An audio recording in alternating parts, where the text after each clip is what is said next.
What is it about Formula One that we love? Is it the high-speed battles, the charismatic drivers, or the fact that F1 is truly a global sport?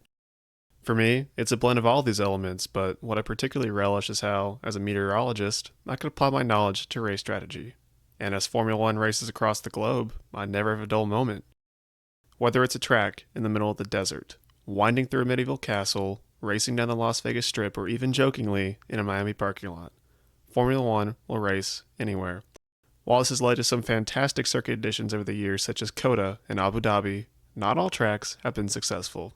In this week's video, I'll be starting a series on failed F1 races and tracks that didn't live up to expectations, something that's always fascinated me. So with that said, welcome to...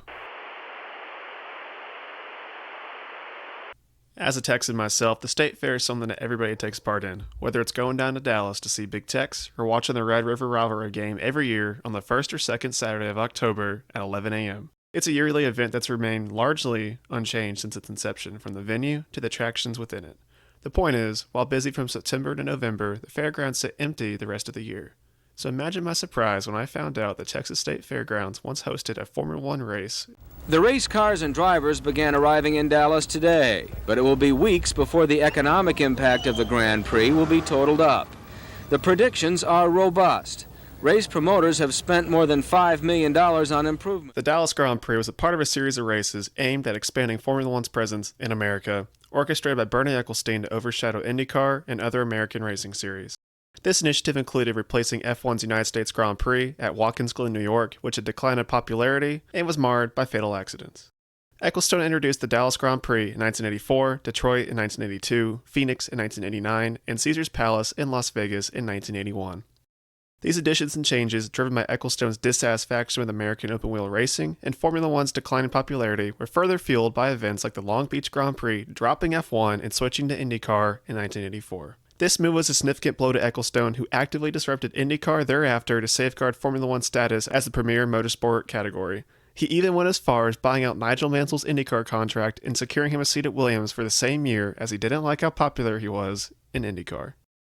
While I'll explain Formula One's motivation for the race, the city of Dallas wanted to host this event to portray Dallas as a world-class city, which was fairly prevalent when reviewing old footage. It was a veritable swarm of Rolls-Royces, Mercedes, and limos, all bringing the beautiful people, the rich and powerful of Dallas, who wanted to rub elbows with the men who drive the fastest cars in the world. Right off, you could tell this was not the Saturday night stock car racing crowd. However, as you probably guessed, Formula One's first venture into the Lone Star State left a horrible impression, to say the least. The race held in 1984 was a nightmare, headlined by scorching temperatures, which, why they chose to put this race in July, I will never understand, and poor track conditions.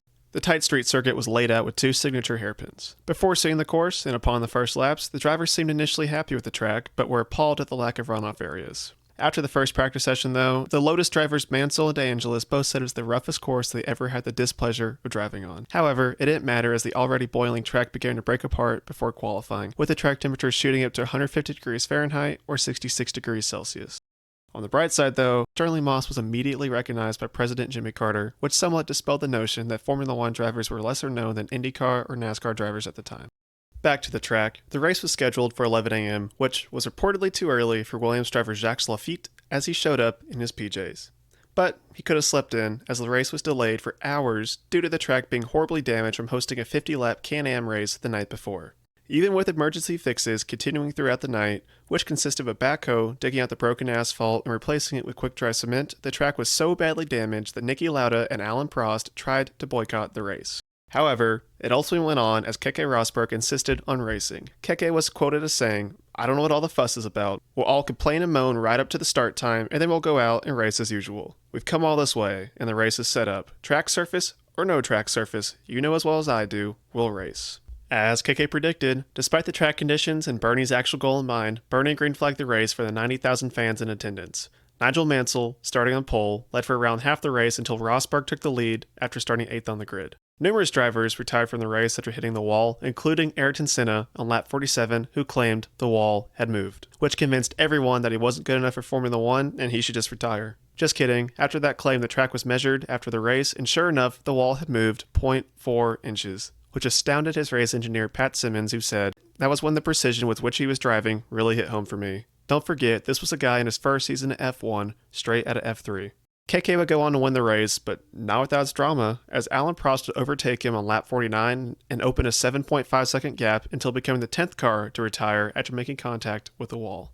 The race was so challenging that out of the 26 starting cars, only 8 finished. Among those 8 was Nigel Mansell, who famously pushed his car over the finish line before collapsing from exhaustion, finishing the race 3 laps down. The poor planning and execution coupled with the intense heat led to the Dallas Grand Prix being a one-off event. The race never returned to the city and was replaced by the Australian Grand Prix the following year. Formula One would not revisit Texas until 2012 when the Circuit of Americas was completed in Austin, wisely hosting the race in the Texas fall. I hope you enjoyed the video, and if you did, please like and subscribe. I plan on creating more of these types of videos throughout the summer break and on non-Grand Prix weekends.